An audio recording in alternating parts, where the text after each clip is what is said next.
Chers frères, mes chères sœurs, assalamu alaikum wa rahmatullahi wa barakatuh, que la paix, la miséricorde, la lumière et l'amour d'Allah s'abattent sur chacun d'entre nous, Inch'Allah. Alors, je voulais faire cette vidéo depuis un bon moment maintenant, puisque je ne cesse de voir effectivement le fait que beaucoup de gens amalgament la pathologie de leur conjoint ou conjointe, parce que ça va vraiment dans les deux sens, et j'aimerais pouvoir vraiment vous expliquer ce que je vois en thérapie un peu trop souvent à mon goût. Alors, en fait, beaucoup de gens arrivent en me disant mais il est dur avec moi. Bien sûr, comme je fais le conseil conjugal par la grâce de Dieu, il n'a aucune émotion, il ne peut pas partager ses sentiments. J'ai l'impression qu'il est vide à l'intérieur de lui. Lui ou elle d'ailleurs, hein, c'est beaucoup plus lui, mais aussi elle. Il faut vraiment se dire que ce sont vraiment dans les deux, femmes et hommes. Et du coup, beaucoup de plaintes, beaucoup d'épuisement. Hein, pas plus tard que cette semaine, une sœur qui me dit mais en fait ça y est, j'ai fait trop d'efforts, ça fait 15 ans que je suis avec lui, 15 ans que je ne le comprends pas et 15 ans que j'ai vraiment ce sentiment d'avoir dilapidé mon énergie avec cet homme et là je n'en peux plus alors qu'il y a 4 enfants derrière et donc voilà, j'essaie de lui expliquer, comme j'essaie d'expliquer à beaucoup de mes patients, qu'effectivement on ne peut pas parce que c'est quelqu'un de dur, quelqu'un qui impose, quelqu'un parfois qui dénigre, parfois on a le sentiment qu'il a justement aucun sentiment, aucune émotion. Ce n'est pas pour autant qu'il est pervers narcissique, parce qu'aujourd'hui ce terme est tellement galvaudé qu'on va parler de pervers narcissique à tout va, à tout instant. C'est oui, mais s'il est comme ça veut dire que... Et on fait des raccourcis, en fait, beaucoup trop vite. Et à la description, effectivement, de la personne, hein, que ce soit homme ou femme, on peut se dire, effectivement, ah oui, il peut faire partie de la pathologie du narcissique, effectivement, parce que il va voir ses potes, il oublie son épouse, il met toute la vie familiale de côté et il s'intéresse qu'à lui-même et qu'à son bien-être, etc. Et en même temps, à la maison, il est dénigrant, mais à l'extérieur, il a juste une image juste extraordinaire, etc. Je vous ferai, dans Rahman, que Dieu me donne la force de vous faire une émission, vraiment une vidéo juste sur la perversion narcissique pour que vous compreniez vraiment les tenants, les aboutissants, parce qu'encore une fois, il y a tout un gradium, il y a vraiment plusieurs étapes en fait, et puis plusieurs façons d'être narcissique. Hein. On peut être manipulateur, on peut être narcissique sans être pervers narcissique. Pervers narcissique, c'est réellement une vraie pathologie dont je vous décrirai un petit peu tous les symptômes. Par contre, ce qui est important de comprendre, c'est que ce n'est pas parce qu'il a quelques symptômes narcissiques qu'il fait partie effectivement des narcissiques. Il faut faire très attention à ne pas faire de raccourcis. Et donc aujourd'hui, je voulais vous parler du syndrome d'Asperger. Pourquoi le syndrome d'Asperger? Parce que effectivement, parfois du fait qu'ils n'ont pas du tout ou très peu d'émotions, du fait qu'effectivement ils ont du mal à les exprimer, du fait qu'ils peuvent être parfois dans leur monde sans se soucier de l'autre conjoint, effectivement, et le conjoint, la conjointe, ça s'arrache les cheveux en disant mais en fait tu me vois même pas, alors que c'est une réelle pathologie en fait, ce qui fait partie des TSA, c'est-à-dire du trouble du spectre de l'autisme.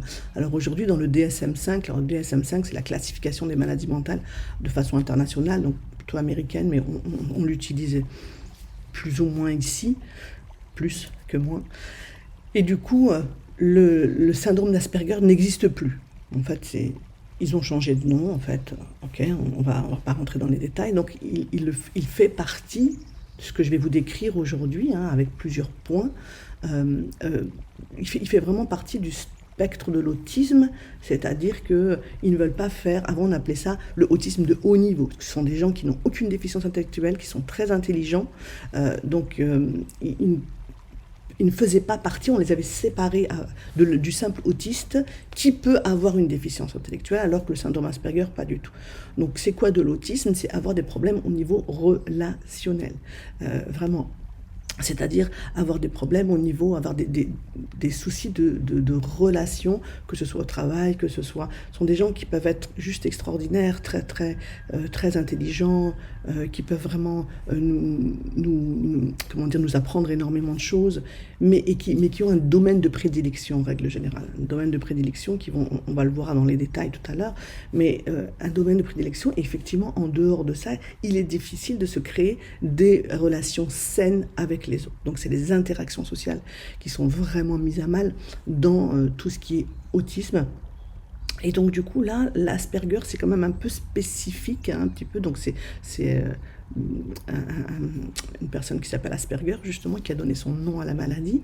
Et effectivement, moi j'en vois de plus en plus, subhanallah, qui n'ont jamais été détectés. Et donc on arrive à la fin, puisqu'on vient me voir quand on veut divorcer malheureusement, à dire ça y est, j'ai donné à cet homme, je peux plus. Et quand le diagnostic, comme je dis toujours, le diagnostic apaise, le diagnostic arrive, et bien alhamdoulilah, ah d'accord, en fait, c'est pas qu'il le faisait exprès, c'est qu'il était dans la pathologie. Et beaucoup, bien trop souvent à mon goût, malheureusement, l'être humain va attendre d'une personne qui est pathologiquement atteinte et qui, bien sûr, on ne le sait pas, et il va attendre de la normalité. Donc, c'est-à-dire que c'est exactement, comme je disais encore à la semaine dernière, c'est exactement comme si je disais à une personne aveugle, que Dieu nous préserve tous, lui disais, mais t'en as pas marre de prendre des murs, en fait, t'en as pas marre, mais c'est pas qu'elle ne veut pas, c'est qu'elle ne peut pas. Et c'est exactement cela. C'est-à-dire que je vais demander à une personne qui a un syndrome Asperger, qui est dans l'autisme, on va lui dire, mais enfin, pourquoi tu me dis pas que tu m'aimes? Pourquoi est-ce que tu ne montres jamais tes émotions? Pourquoi est-ce qu'effectivement, il n'y a rien qui te touche? Pourquoi est-ce que tout glisse sur toi? Pourquoi est-ce que, tu n'es jamais là quand il faut? Etc. Et on va lui reprocher des choses de l'ordre de la normalité.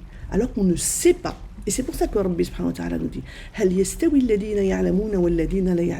vous pensez vraiment pouvoir comparer celui qui sait, celui qui ne sait pas. Et c'est pour ça que nous sommes Ummat Iqra en fait. Ummat Iqra, c'est pour aller chercher la connaissance là où elle est.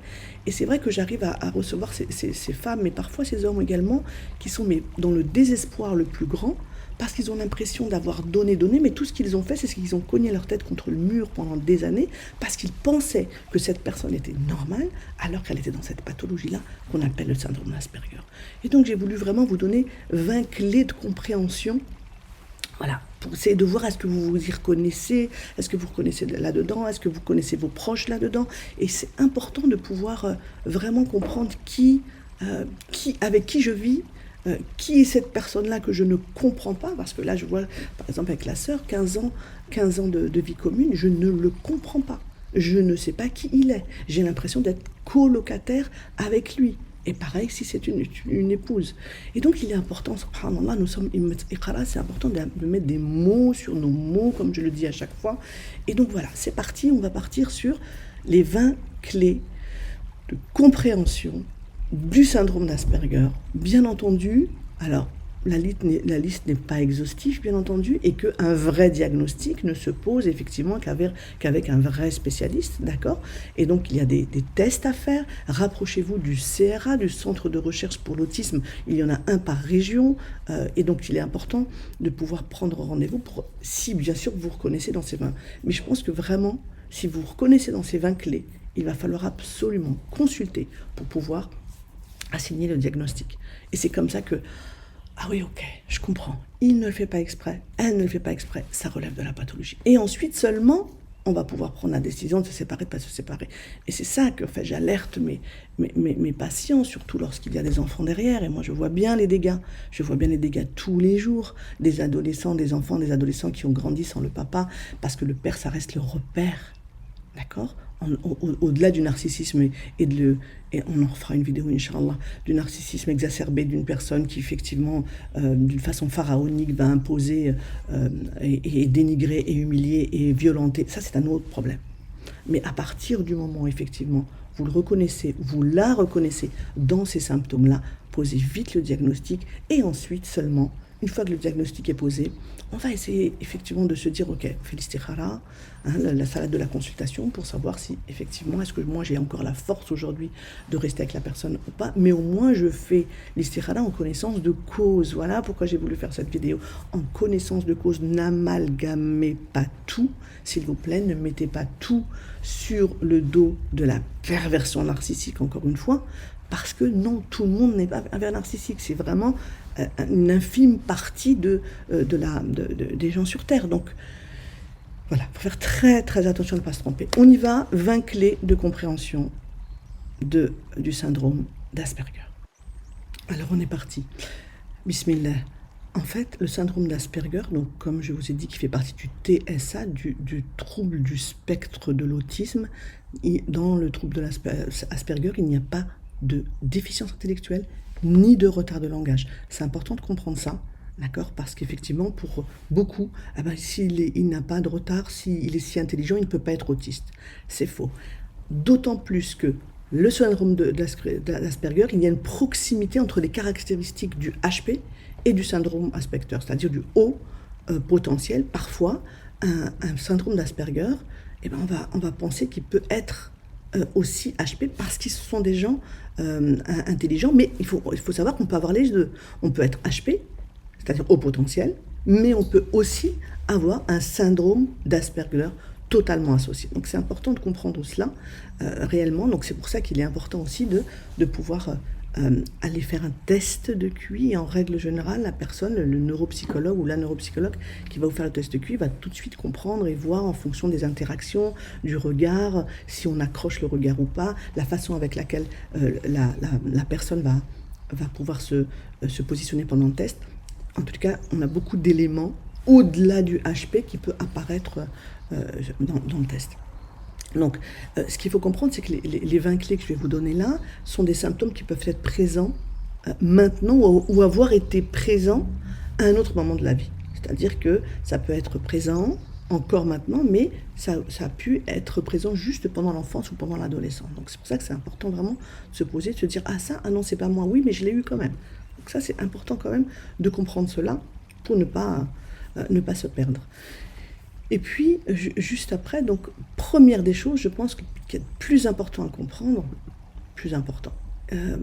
c'est que il est très rare quand même d'avoir les 20 symptômes en même temps. C'est quand même très, très rare. Parce que chaque personne dite Asperger est très atypique et très spécifique et unique en fait. Donc, les 20 en même temps, c'est difficile. Première des choses, ce qu'on appelle l'hyperesthésie. L'hyperesthésie, c'est l'hypersensibilité sensorielle, c'est-à-dire qu'il y a une intensité dans les bruits, c'est que j'ai du mal avec les bruits, j'ai du mal avec les odeurs, j'ai du mal avec la lumière. Et ça, l'HP aussi l'a. D'accord? Donc, première des choses, ils ont tous une hypersensibilité sensorielle. Donc, c'est les 5 sens qui sont exacerbés, mais il peut y en avoir qu'un seul, comme 2, comme les 5. D'accord? Que ce soit le contact avec la peau, que ce soit la luminosité, que ce soit les odeurs ou les bruits un peu trop forts, c'est difficile. Donc, important de comprendre ça aussi. Et ça, c'est vraiment le premier point. Pourquoi je l'ai mis en premier? Parce qu'il est effectivement concomitant avec le HP également. Donc ça, c'est important de comprendre cela pour ne pas se tromper en fait. Donc hypersensibilité, ce qu'on appelle l'hyperesthésie, hein, c'est ce qu'on trouve également dans le HP. Alors, deuxième chose, donc on a parlé d'hypersensibilité, mais il y a aussi l'hyposensibilité, c'est-à-dire qu'ils peuvent ne pas du tout réagir au froid, au son, à la lumière, et ça, c'est complètement l'inverse. Chose qu'on ne trouve pas dans le HP, mais qu'on trouve vraiment dans le syndrome d'Asperger, où ils peuvent être complètement anesthésiés face à toute sensibilité sensorielle, toute excitation sensorielle, des 5 sens d'ailleurs. Peut ne pas supporter très très très bien le froid, voire le chaud. Et donc du coup on se dit, ouais, bizarre quand même, on ne comprend pas pourquoi est-ce qu'il ne réagit pas. En fait, donc hypersensibilité, puis hyposensibilité. Troisième chose importante, et là qui ressemble aussi au HP, c'est l'intolérance au changement. C'est-à-dire que c'est très compliqué pour lui de déménager, ou pour elle, le déménagement, là où des gens s'adaptent au bout de 3 semaines, 1 mois, ben pour lui, il va avoir besoin voire de 6 mois pour pouvoir, de 2, 3, 4, 6 mois, pour pouvoir effectivement faire en sorte de s'acclimater au nouveau changement. Donc, mais ça peut être aussi un changement de chemin par lequel je vais d'habitude. Donc, l'enfant est dans la voiture, et puis je prends un autre chemin, et ben, crise d'angoisse de l'enfant, parce que mais par où tu passes, moi je ne connais pas. Donc changement de repas aussi, à chaque fois qu'on va changer des repas, ça va être compliqué parce qu'il avait l'habitude à cette texture et cette couleur et que c'est compliqué pour lui les changements de repas, les changements de chemin, les changements d'habitude tout simplement et surtout les déménagements. Changement d'école aussi pour les enfants, c'est ultra compliqué, ils ont mal au ventre, etc. parce qu'ils n'ont plus leur repère physique autour d'eux. Et tout ça, donc vraiment, ça parle et ça en dit long sur ce syndrome d'Asperger. Donc, intolérance au changement, les HP aussi, le son, d'accord, mais peut-être pas d'une façon aussi exacerbée que l'Asperger. Juste après, pour la 4e, je dirais éventuellement la routine. Il ne supporte pas la routine. Ça, Les HP aussi ne supportent pas la routine, d'accord? Mais c'est beaucoup plus exacerbé. La routine, au quotidien, pour eux, c'est quelque chose qui va vraiment les mettre mal, d'accord? Et parce qu'ils deviennent inflexibles sur leur quotidien. Ils sont importants pour eux, encore plus que le HP, d'avoir un rituel du coucher, un rituel du réveil, des temps déterminés pour les activités. Tout ça, c'est super, très, très, très important pour eux. Vraiment, c'est important parce que c'est là-dedans qui se trouvent qui sont apaisés en fait, quand ils ont cette rigidité-là. Donc pour les HP, oui, effectivement, ils n'aiment pas la routine. Par exemple, le métro, boulot, dodo, pour eux, s'il n'y a pas d'innovation, s'il n'y a pas quelque chose d'extraordinaire, c'est très bien. C'est très difficile pour eux. Alors que ça en devient pathologique pour l'Asperger. Vous voyez, c'est toujours un niveau au-dessus pour l'Asperger. Cinquième chose, peut-être la rigidité de la pensée. C'est-à-dire que c'est très difficile pour eux de sortir effectivement de leur mode de pensée, d'accord, de s'adapter au changement de contexte, au changement de personne. Pour eux, c'est vraiment très, très... C'est important d'aller jusqu'au bout. Ils ont des valeurs, hein. Ils peuvent manquer de diplomatie, mais ils ont surtout, quand ils disent quelque chose, c'est quelque chose. Et on ne peut pas, absolument pas, jouer avec ça en fait. Tu m'as promis quelque chose, et ben si tu me le promets pas, et ben là je vais exploser. C'est le cas pour les HP, pour les enfants HP que je vois, vraiment c'est le cas. Ah non, tu m'as dit que le mercredi après-midi nous sortons au parc, même s'il pleut, même s'il vente, et ben tu m'as dit le parc c'est le parc. Là c'est les HP, mais ça peut aller dans des crises beaucoup plus profondes pour les Asperger, parce qu'eux, ils n'ont qu'une parole. Quand ils ne comprennent pas, effectivement, le second degré, donc quand on leur dit quelque chose, il faut aller jusqu'au bout, ça c'est très important pour eux. Autre chose, les intérêts restreints. D'accord, ils ont des intérêts très très restreints, beaucoup plus que les HP qui, eux, effectivement, peuvent toucher un petit peu à tout. Ils vont devenir experts dans leur domaine. D'accord, c'est pour eux, c'est quand ils aiment quelque chose, quand ils aiment l'astronomie, ils connaissent tout de l'astronomie, absolument tout. Quand ils aiment vraiment quelque chose spécifique, les voitures, ils vont connaître tous les noms des voitures, hein, voire même les plaques d'immatriculation qui voient dans la rue. Donc vraiment, c'est quelque chose qui, pour eux, ça va être leur monde, ça va être leur vie en fait. Leur vie entière va tourner autour de cet intérêt-là. Et donc c'est important de ne pas déloger de cet intérêt, sinon c'est la crise absolue. Autre chose, des intérêts qui sont un peu hors normes en fait. C'est-à-dire que c'est très important pour lui, d'accord, mais ça nous paraît nous totalement insolite. Et on se dit, mais par exemple... connaître toutes les marques des piles, connaître tous les horaires des trains, enfin des choses qui nous importent peu à nous être non atypiques, on va dire, mais pour eux c'est très très très très important en fait. Et puis les mouvements répétitifs parfois, ils font des mouvements à répétition, donc on va se dire maintenant il fait des tocs, il a des tocs, il a des tics, mais il est dans la répétition, effectivement, des choses, c'est-à-dire un enfant, par exemple, qui est dans l'autisme ou dans l'Asperger, il va aligner les petites voitures. Il va complètement changer la fonction de l'objet ou du jouet. C'est-à-dire qu'un enfant va faire rouler une voiture, un enfant Asperger ou autiste va retourner et va faire tourner les roues. C'est-à-dire que je vais vraiment dévier la fonction première de l'objet parce que j'ai besoin de voir autre chose que sa fonction première. D'accord ? Donc ça c'est important aussi. Parfois, il peut avoir un langage répétitif. D'accord ? C'est-à-dire qu'il va répéter des choses encore, toujours et encore. Et du coup, non, mais tu me l'as déjà dit en fait, arrête de répéter. Mais pour lui, en fait, c'est un moyen d'apaisement. D'accord ? Et puis parfois, il y a aussi ce qu'on appelle l'écholalie, c'est-à-dire qu'il va répéter, vous dites quelque chose, il va le répéter derrière. Mais même à l'âge adulte, hein, ce n'est pas que pour l'enfant ou l'adolescent. C'est-à-dire qu'il va vraiment répéter en écholalie. Mais on va dire, mais pourquoi tu répètes ce que je dis en fait ? Mais en fait, il a besoin de se rassurer par cela. Parce qu'il va répéter et il a besoin d'être dans la répétition de ce que lui pense, donc il va le répéter plusieurs fois, ou de ce que vous pouvez dire ou ce que la personne dit, pour pouvoir effectivement se répéter à lui-même et se réentendre à lui-même ce que l'autre dit. D'accord ? Il a, comme beaucoup d'HP également, des difficultés dans la relation, bien entendu, hein, puisque c'est ça un petit peu qui est mis à mal dans l'autisme, de relations, donc beaucoup de difficultés à se faire des amis. C'est compliqué pour lui de se faire des amis proches, parce que son atypie de fonctionnement va créer des difficultés dans les amitiés. Et même lui, en fait, il a énormément de difficulté à comprendre l'autre. Il n'est pas compris par l'autre, mais il a énormément de difficultés à être compris par l'autre. Là, j'ai reçu une petite patiente aussi de 15 ans, subhanallah, où on n'avait pas compris son atypie de fonctionnement, et puis moi j'ai tout de suite vu qu'il y avait de l'Asperger, pardon, par la grâce de Dieu. Et quand je lui explique, je lui dis, mais à la maman, j'ai parlé à la maman, je dis, mais quel est le souci avec les... Elle me dit, mais tous ses amis disent que c'est elle le problème. Et elle pense que c'est l'autre le problème. Oui, effectivement, parce que cette atypie fait que j'ai du mal à rentrer en relation. Et c'est vrai qu'avec cette jeune fille, là, quand je lui parlais, je me rendais compte qu'elle répétait mes mots, donc l'écolalie, elle répondait à côté, en fait, parce qu'elle était dans son monde. Et elle répétait totalement, elle répondait à côté. Je lui dis, mais je la ramenais à ma question, et elle me répondait ce qu'elle avait dans sa tête, en fait. Et ça, c'est un peu compliqué d'être un petit peu en décalé comme ça, mais c'est comme ça qu'on peut voir aussi qu'effectivement, ils sont dans leur monde. Et la maman m'a dit, oui, depuis la naissance, cette petite est dans son monde, c'était son aîné, etc. Allah jibla shifa, Inch'Allah. Et autre point, ce sont des personnes qui semblent, et voilà où le bas blesse justement dans le couple, qu'ils montrent très peu d'intérêt pour les autres. Très très peu d'intérêt pour les autres parce qu'effectivement, ils sont d'abord dans leur monde, d'accord? Et donc, donner de l'intérêt, effectivement, être dans la reconnaissance vis-à-vis de l'autre, c'est très très très compliqué. C'est très compliqué parce que moi je suis dans mon monde, dans ma vie, et savoir effectivement arriver à connaître le besoin de l'autre, c'est comme ça qu'on va pouvoir montrer de l'intérêt, montrer de l'empathie.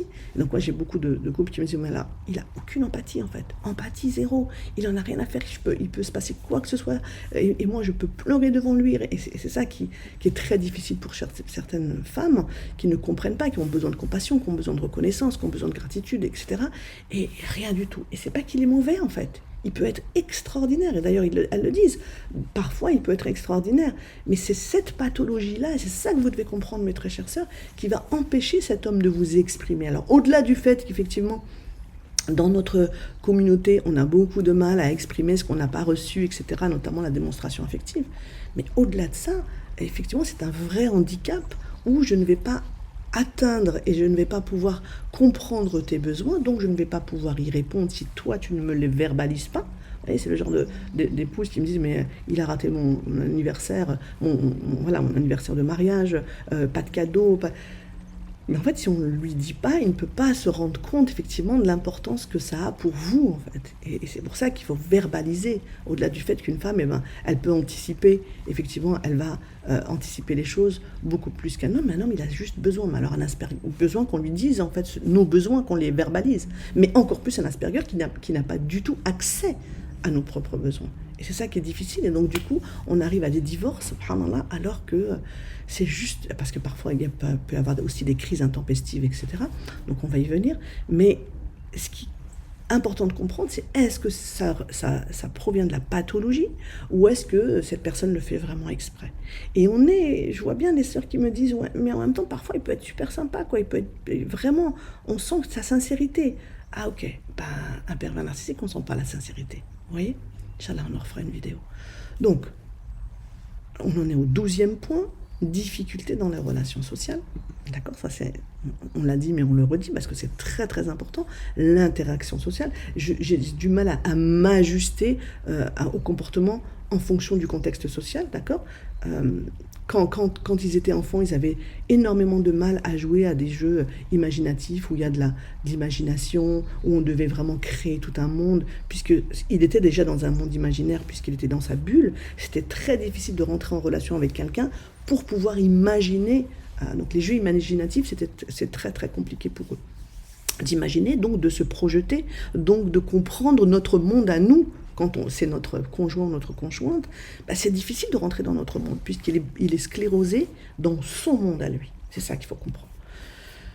Alors, ce qu'il faut comprendre également, c'est que, ça va être le 13e point, il ou elle, quand je dis il a du mal à intégrer effectivement la communication non verbale. Donc, quand on va faire ça, quand on va avoir des mimiques non verbaux qui, pour nous, sont ultra explicite, ça ne le sera pas pour vous. Donc vous pouvez dire ou montrer ce que vous voulez, capte pas en fait, d'accord. Parfois l'absence d'expression faciale totale, d'accord, et la communication non verbale, il n'y a pas accès. il n'a pas accès. Donc c'est pour ça qu'il va falloir dire les choses et redire. Et d'ailleurs, la sœur qui était en plein burn-out, enfin vraiment en pleine dépression, qui n'en pouvait plus, me dit, j'en ai assez de répéter les choses.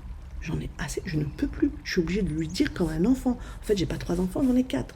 Et c'est ça, en fait, la douleur, elle est là. Parce que oui, effectivement, c'est compliqué de rentrer en communication. Mais la communication non verbale aussi, il n'y a pas accès. Le second degré, il n'y a pas accès également. Et donc, quand je dis il, bien entendu, c'est la personne Asperger, il ou elle.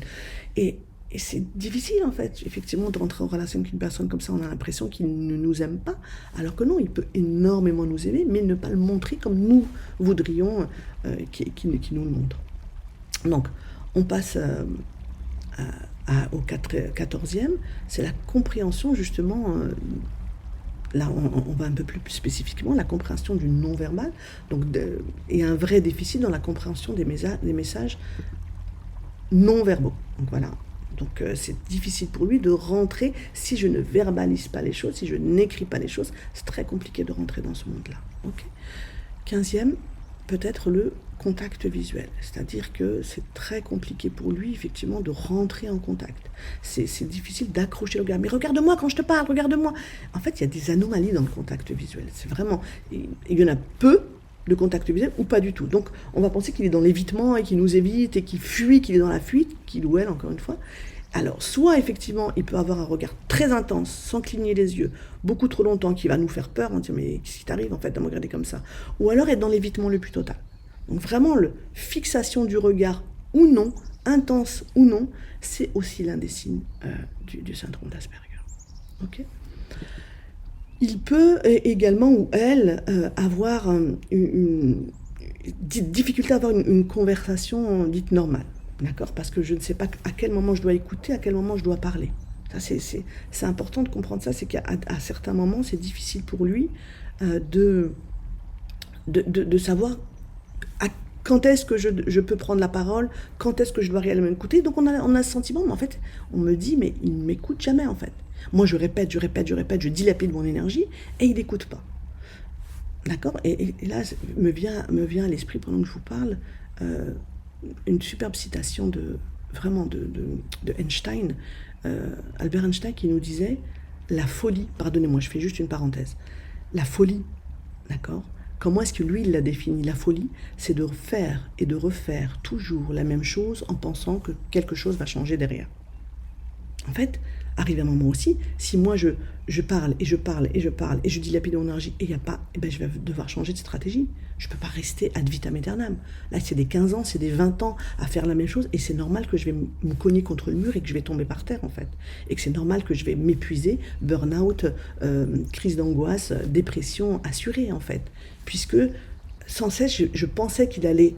Ben non, en fait, si dès le départ, il ne change pas, ou elle ne change pas, ou on sent que ça n'accroche pas, ou que c'est difficile, ou il ne comprend pas mes besoins, ben, arrivé à un moment, je vais aussi changer de stratégie, ou alors je vais aller chercher plus loin. Est-ce qu'il n'y a pas de la pathologie derrière? Mais le problème, c'est que dans notre communauté, on n'est pas du tout, nous ne sommes pas du tout, familiers avec la pathologie mentale. Et c'est une vraie réalité. D'ailleurs, j'en ai fait toute une vidéo il y a quelques années sur le déni de la maladie mentale. Donc c'est important d'aller l'écouter pour comprendre, subhanallah, que nous devons sortir de cela, de cette méconnaissance, nous sommes ummat iqra, de cette méconnaissance et de cette non-acceptation de la maladie mentale. Okay? Donc à partir du moment où mon conjoint, ma conjointe, il y a quelque chose qui ne va pas, je vais m'interroger, je ne vais pas faire la même chose pendant 15 ans, 30 ans, pour après me détruire. N'oubliez pas que Rabbi subhanahu wa ta'ala nous dit Surat al-Baqarah ولا تلقوا بأيديكم إلى التهلكة ولا تلقوا بأيديكم إلى التهلكة, verset 194 de Surat al-Baqarah. Ne vous faites pas du mal avec vos propres mains. Et quand je fais la même chose pendant des années et que je me cogne la tête contre le mur, c'est que je me suis fait du mal. Ok. On était au 16e point, on arrive à la fin. Le 17e point, c'est le partage des émotions. J'ai énormément de mal, en tant qu'Asperger, à partager mes émotions avec les autres, d'accord, mes intérêts, mes émotions, ce que j'aime, j'ai du mal, je suis dans ma bulle et j'ai du mal à partager. Donc oui, il me dit rien, il me parle absolument pas de ce qu'il fait, je sais même pas ce qu'il fait à l'extérieur, c'est pas normal, il me parle même pas de ses intérêts ni de ses besoins. C'est pas qu'il ne veut pas, c'est qu'il ne peut pas. Pareil pour la femme, elle ne peut pas. Alors, il est difficile aussi pour eux, ça va être le 18e point, d'initier une interaction sociale. D'accord? C'est-à-dire que j'ai du mal, moi, à aborder, à initier une conversation. D'accord? Et puis, quand quelqu'un va initier une conversation, je vais avoir du mal à y répondre, parce que je ne suis pas préparée à ça. Donc, débuter une conversation, ça va être compliqué pour lui. Donc, surtout face à des gens qu'il ne connaît pas, dont il n'est pas familier avec. Et donc, lui dire, tu vois, moi j'attendais que tu me défendes, j'attendais que tu parles, j'attendais que tu... Et voilà, être en attente de quelqu'un qui a une pathologie comme Asperger, c'est difficile parce qu'on risque d'être déçu en fait. Donc c'est important de comprendre ça. Initier une interaction sociale, une communication, vraiment avoir des amis et pouvoir être dans la sociabilisation, c'est difficile. Et puis quand, encore une fois, une autre personne initie, il peut être totalement en difficulté pour pouvoir répondre à cette interaction ou à cette